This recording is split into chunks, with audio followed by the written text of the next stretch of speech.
여러분들 행복하십니까? 여러분들은 행복하기를 원하십니까?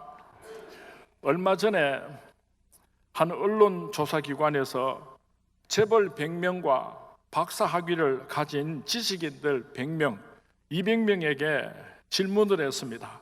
당신은 행복하십니까? 하고 질문을 했더니 그 가운데서 87%가 아니요, 나는 행복하지 못합니다 하고 대답을 했다고 합니다. 독일의 시인이요 정치가였던 괴테는 좋은 가정에서 태어났습니다. 공부를 많이 해서 바이마르 공국의 재상까지 지냈던 사람입니다. 그런데 그가 세상을 떠나면서 이렇게 말을 했습니다. 세상 사람들은 나를 행운아라고 말을 합니다. 나는 불행을 모르는 사람이라고들 합니다. 그러나 내 평생 행복한 날은 단 하루도 없었습니다. 이 말을 유언으로 하고 세상을 떠났다고 합니다. 마릴린 몰로라고 하는 여자 배우를 기억할 것입니다. 그는 당대 세계에서 가장 유명한 육체파 배우였습니다. 그는 한 여성이 가질 수 있는 모든 것을 다 가졌던 사람입니다. 젊었습니다. 아름다웠습니다. 돈도 많이 가졌습니다. 매일처럼 수백 통의 러브레터를 받았던 사람입니다. 세상에 사는 동안에 아무것도 부족함이 없는 사람이었습니다. 그러나 그녀는 1962년 나의 인생은 파장하여 문을 닫는 해수욕장 같다라고 하는 말을 남기고 자살하고 죽었습니다. 나의 인생은 파장하여 문을 닫는 해수욕장과 같아. 그렇게 화려해 보였지만은 그의 일생은 파장하여 문을 닫는 해수욕장과 같았다고 스스로 고백을 하면서 비참하게 자살을 했습니다. 사랑하는 수문의 성도님, 행복하게 살기를 원하시죠? 이 세상에 나는 불행해지기를 원합니다. 나는 불행해지고 싶습니다. 그런 생각을 가지고 살아가는 사람은 아무도 없을 것입니다. 부모들의 마음도 그렇습니다. 자식들이 행복하기를 바라고 또 바랄 것입니다. 그러나 이 세상 사람들이 그렇게 행복하기를 원하고 바라지만은 행복해지기보다는 불행해지는 사람들이 훨씬 더 많습니다. 더 잘 먹고 더 잘 살고 더 편안한 것 같지만은 옛날 사람들보다도 오늘 이 시대를 살아가는 사람들은 더 불행하게 살아가고 있습니다. 가출이라고 하면은 의뢰의 청소년들을 연상하게 되지만은 빈곤과 가정 불화 등을 이유로 하여서 가출 성인들이 해마다 늘어나고 있다고 합니다. 2015년도 한 통계에 의하면은 매월 성인들 550명이 자살을 하고 있고 4,000명이 가출을 하는 것으로 보고를 했습니다. 청소년과 어린 아이들의 가출에만 매달려 있는 사이에 그보다도 훨씬 더 많은 성인들이 오늘도 매일처럼 그 집을 떠나서 가출을 하고 있는 기막힌 시대를 저희들이 살아가고 있습니다. 오늘 본문 말씀을 통하여서 왜 우리에게 불행이 찾아왔는가, 그리고 어떻게 하면 우리가 행복을 회복할 수 있는가 하는 하나님의 대답을 들을 수 있는 귀한 시간이 될 수 있기를 주님의 이름으로 축원을 드립니다. 하나님께서 이 세상을 창조하시고 보시기에 심히 좋았더라, 생육하고 번성하여 땅에 충만하라고 축복을 하여 주셨습니다. 새들에게 하나님께서 축복을 하셨지만은 제 마음대로 행복하게 사는 것이 아니라 창공을 훨훨 날아다니면서 새들이 행복할 수 있도록 하나님께서 창조하셨습니다. 만약에 새들이 물속으로 들어간다면은 즉시로 죽고 말게 될 것입니다. 물속에 있는 물고기들도 하나님께서 축복하셨습니다. 물속에서 마음껏 자유롭게 행복하게 살 수 있도록 하나님께서 창조하셨습니다. 그런데 만약에 물고기가 물 밖으로 나온다면 즉시로 죽게 되고 말 것입니다. 그런 것처럼 하나님께서 저와 여러분들을, 우리 인간들을 창조하실 때에 우리 인간들이 행복할 수 있는 범주를 주셨습니다. 그것이 무엇인가 하면은 하나님 품 안에 있을 때 우리는 하나님의 축복과 사랑 속에서 행복하게 살 수 있는 사람으로 하나님께서 창조하셨습니다. 왜 오늘 우리 인간들이 불행할 수밖에 없는가 하면은 하나님의 품을 떠났기 때문인 것입니다. 세상으로 떠나갔기 때문인 것입니다. 오늘 설교 말씀을 준비하면서 어떻게 하면 우리 성도님들이 좀 더 큰 은혜를 받을 수가 있을까, 그런 고민을 하다가 양도식 집사님에게 제가 부탁을 했습니다. 그래서 표를 좀 만들어 달라고 부탁을 해서 가져왔는데요, 이게 무슨 표시인가 하면요, 들어가지 마시오. 들어가면 죽습니다. 위험합니다. 그런 뜻을 가지고 있는 표시입니다. 하나님의 품을 떠나지 마시오. 세상으로 가지 마시오. 그러면 당신들은 행복할 수 있을 것입니다. 하나님께서 말씀하셨습니다. 사랑하는 순모의 성도님, 오늘 부잣집의 둘째 아들이 왜 불행하여졌습니까? 아버지 품을 떠남으로 말미암아, 세상 속으로 들어감으로 말미암아 둘째 아들의 불행이 시작되었던 것입니다. 먼 나라로 가서 자기 마음대로 죄를 짓고 그렇게 했기 때문에 불행해진 것이 아니라 그 아버지 품을 떠나는 순간부터 시작해서 이 둘째 아들은 탕자가 되고 불행을 향해서 걸어가고 있었던 것입니다. 아버지의 품을 떠난 탕자는 네 가지를 착각하고 있었습니다. 첫 번째로는 이 탕자는 생각하기를 세상 어느 곳엔간 행복이 있을 것이다, 그렇게 착각을 했습니다. 오늘날도 많은 사람들이 이 세상 어딘가에는 행복이 있을 것이라고 생각을 하고 정신없이 쫓아다닙니다. 세상 어느 곳에는 내 꿈이 있을 것이다, 세상 어느 곳에서는 나에게 행복을 주는 곳이 있을 것이다, 그렇게 착각을 하고 수많은 사람들이 오늘도 세상으로 달려가고 있습니다. 두 번째로 탕자가 착각을 한 것은 나 스스로의 힘을 가지고도 얼마든지 행복할 수 있다고 착각을 했던 것입니다. 아버지가 없어 나는 행복할 수가 있어. 나 스스로 얼마든지 행복할 수가 있어. 세상을 나가서 산다면 나는 멋진 인생을 살 수가 있을 것이야. 그렇게 탕자는 착각을 했던 것입니다. 세 번째로 탕자는 돈만 있으면 내가 행복할 수가 있을 것이야, 그렇게 착각을 했습니다. 돈이 제일이야. 돈만 있으면 행복을 살 수가 있어. 돈만 있으면 집도 살 수가 있고 먹을 것도 살 수도 있고 여자도 살 수 있고 친구도 살 수 있고 세상에 돈으로 안 되는 것이 어디 있어? 이 탕자는 돈이면 무엇이든지 해결할 수 있다는 착각 속에 빠져 있었습니다. 네 번째로 탕자는 행복하기 위해서는 하루속히 아버지 품을 떠나야 한다는 무서운 착각을 하고 있었습니다. 그래서 아버지 곁을 떠나게 되었던 것입니다.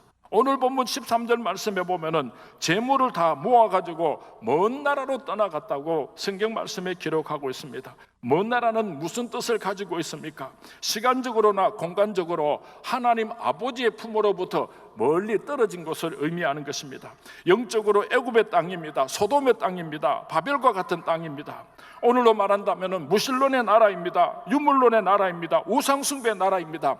사탄 마귀가 지배하는 하나님의 영향이 미치지 않는 먼 곳으로 탕자는 떠나갔습니다. 그곳에 행복이 있을 것이라고 착각했기 때문입니다. 그곳에서 탕자는 허랑방탕하였습니다. 하나님 아버지의 품을 떠난 인생은 영적으로 육적으로 타락하는 삶을 살 수밖에 없는 것입니다. 탕자는 폐인이 되었습니다. 그는 사람에게 붙어 살아가는 비루한 인생의 걸음을 걸어가게 되었습니다. 그는 더 나아가서 돼지의 쥐염 열매를 먹으면서 돼지에게 붙어서 사는 존재가 되고 말았습니다.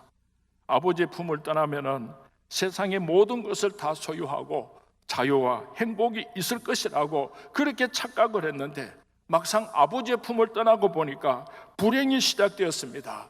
인생의 파멸만 가져오게 되었던 것입니다. 결국은 돼지와 같은 인생으로 전락해버리고 말았던 것입니다. 바로 여기서 탕자의 고민이 시작되었습니다. 왜 내가 이렇게 불행하게 되었는가? 내가 오늘 이렇게 굶어서 죽게 된 이유가 무엇인가? 그는 가던 걸음을 멈추고 깊은 생각에 잠기게 되었습니다. 가던 길을 멈추었습니다. 그리고 자기 자신을 돌아보게 되었습니다. 탕자는 허랑방탕하다가 돈이 다 떨어졌습니다. 친구들도 다 떠나갔습니다. 쥐염 열매를 먹을 때에 내가 여기서 줄여 죽는구나 심각하게 나 자신을 돌아보았습니다. 언제부터 내가 불행하여졌는가를 심각하게 고민하기 시작했습니다. 사랑하는 소문의 성도님, 오늘 탕자와 같은 비극적인 인생을 살아가고 계시는 성도님이 있습니까? 내가 언제부터 이렇게 불행해졌습니까? 가시던 걸음을 멈추시고 우리가 한번 잠시 심각하게 생각해 보았으면 좋겠습니다. 멈추시기 바랍니다. 그 길은 지옥 가는 길입니다. 그 길은 멸망길입니다. 멈출 수 있게 되기를 바랍니다. 멀리 멀리 갔더니 처량하고 곤하여 슬프고 더 외로워 정처 없이 다니네. 하나님 아버지 품으로 돌아오면 하나님께서는 우리를 기다리고 계십니다. 잃어버렸던 행복을 회복하게 되는 것입니다. 오늘 탕자가 회개하고 돌이키는 순간부터 아버지 집으로 돌아와 그 아버지를 만나는 순간까지 오늘 성경 말씀 17절에서 21절까지 몇 구절 되지 않는 이 성경 말씀 속에서 탕자는 8번이나 아버지, 아버지, 아버지, 아버지를 그렇게 외치고 부르고 있습니다.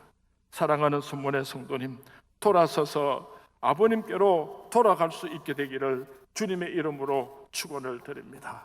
유턴하셔야 됩니다. 오늘 성경 말씀 18절과 19절 말씀에 보면은 내가 일어나 아버지께 가서 이르기를 아버지, 내가 하늘과 아버지께 죄를 지어 사오니 지금부터는 아버지의 아들이라 일컬음을 감당하지 못하겠나이다. 나를 품꾼의 하나로 보소서 하리라. 이에 일어나 아버지께로 돌아가니라. 이에 일어나 아버지께로 돌아가니라. 아버지 집으로 돌아가자고 결단하였지만은 그의 귀향의 길이 얼마나 힘들고 어려웠겠습니까?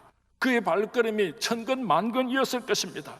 그는 실패한 사람이었습니다. 그는 하늘과 아버지에게 죄를 지은 사람이었습니다. 그는 마음속에 수치와 두려움을 가지고 있었습니다. 그러나 만약에 이 탕자가 철저하게 회개를 하고 내가 이것 때문에 불행해진 것을 깨닫고 나서도 아버지 품으로 돌아가지 아니하였다면 그의 인생이 어떻게 되었겠습니까? 돼지 지엄 열매를 먹으면서 그렇게 비참한 인생을 끝내고 말았을 것입니다. 일어나 아버지 집으로 돌아가리라.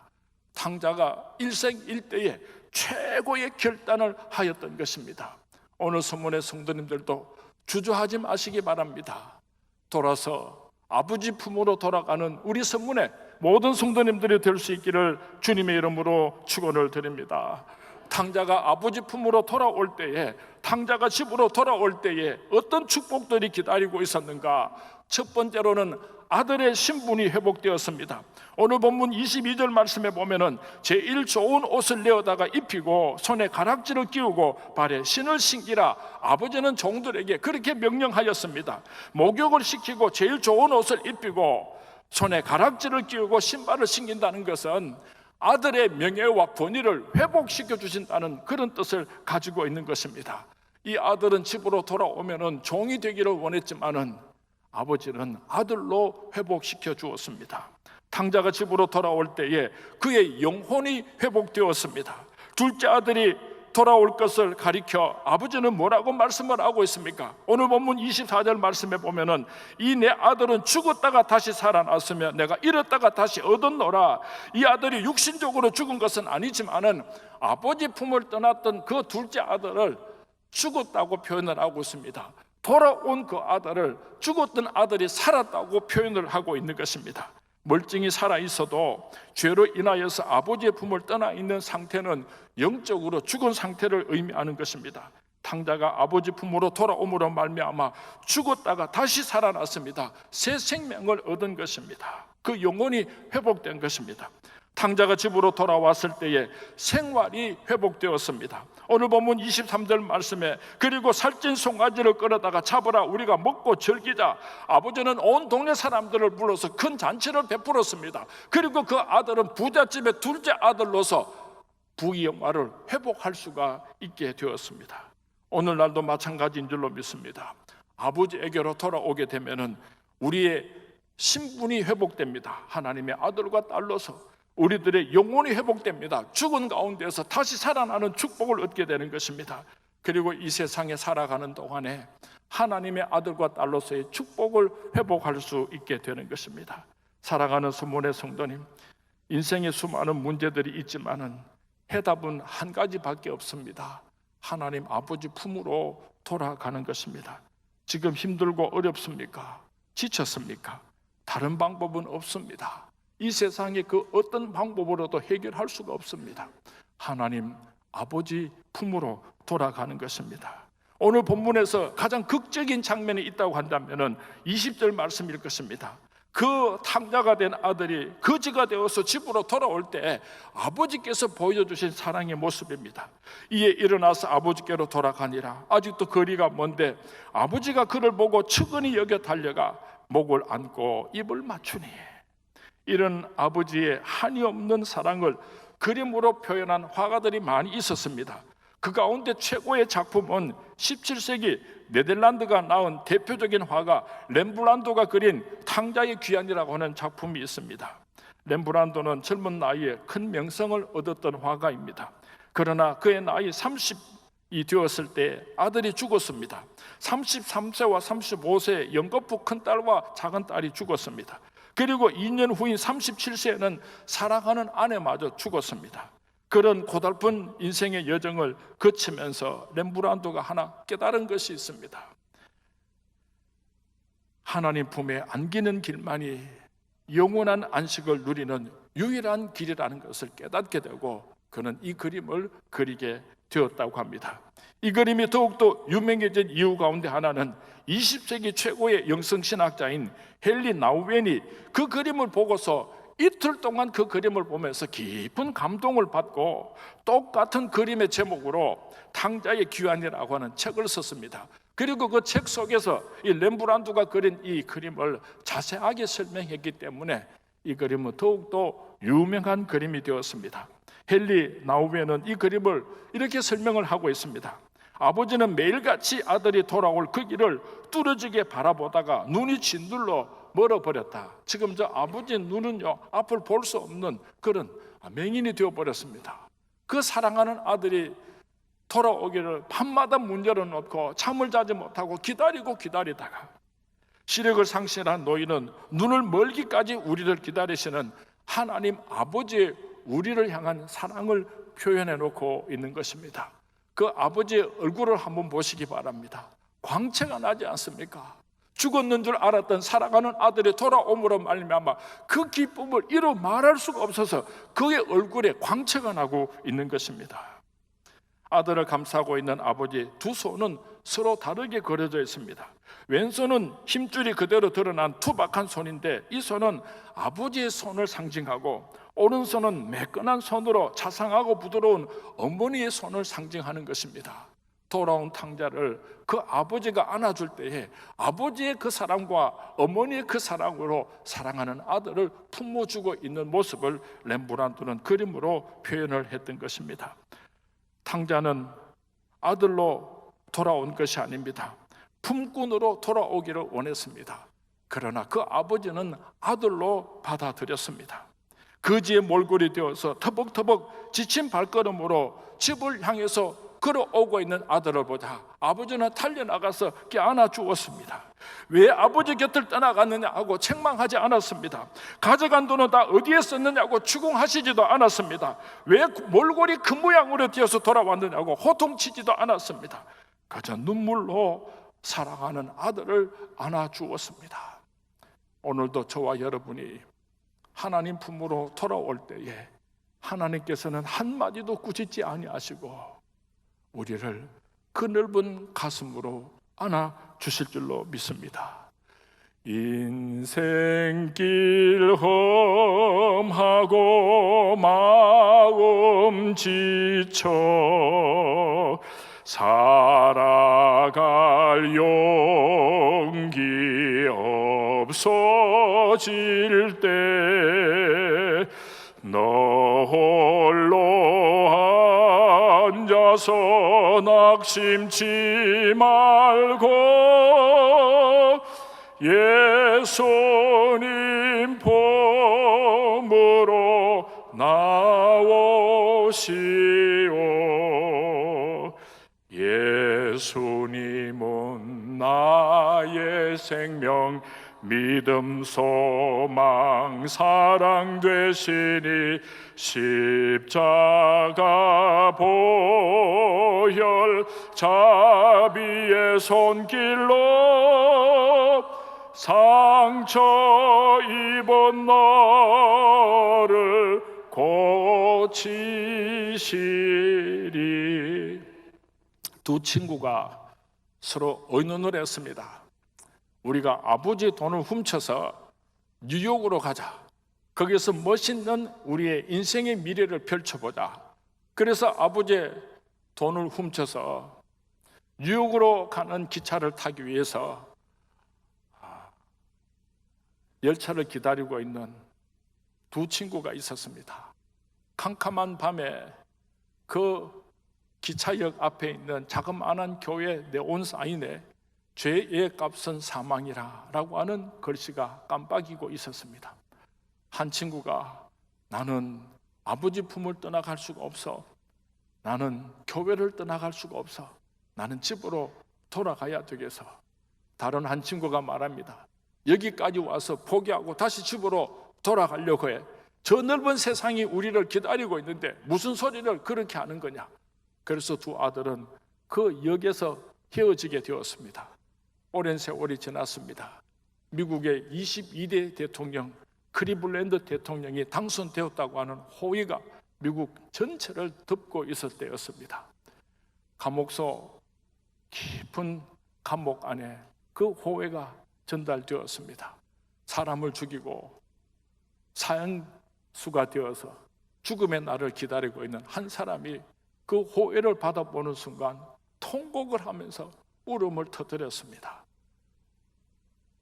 똑같이 죄의 값은 사망이라 그 길 앞에서 돌아섰던 한 사람은 미국의 22대 클리블랜드 대통령이 되었고, 죄의 값은 사망이라 그거를 보면서도 사망의 길을 그대로 달려갔던 또 다른 한 친구는 사람을 죽이고 살인자가 되어서 사형의 날을 기다리고 있는 사람이 되었던 것입니다. 사랑하는 소문의 성도님, 오늘 나는 어느 길을 달려가고 있습니까? 가던 길을 멈추고 다시 한번 생각해 보았으면 좋겠습니다. 내가 이 길로 계속해서 가야 할 것인가? 아니면 돌아서야 할 것인가? 우리가 중대한 결단을 할 수 있게 되기를 바랍니다. 내가 불행하다고 한다면 다른 이유가 없습니다. 한 가지 이유가 있습니다. 하나님 아버지의 품을 떠나는 그 순간부터 나의 불행은 시작이 되었던 것입니다.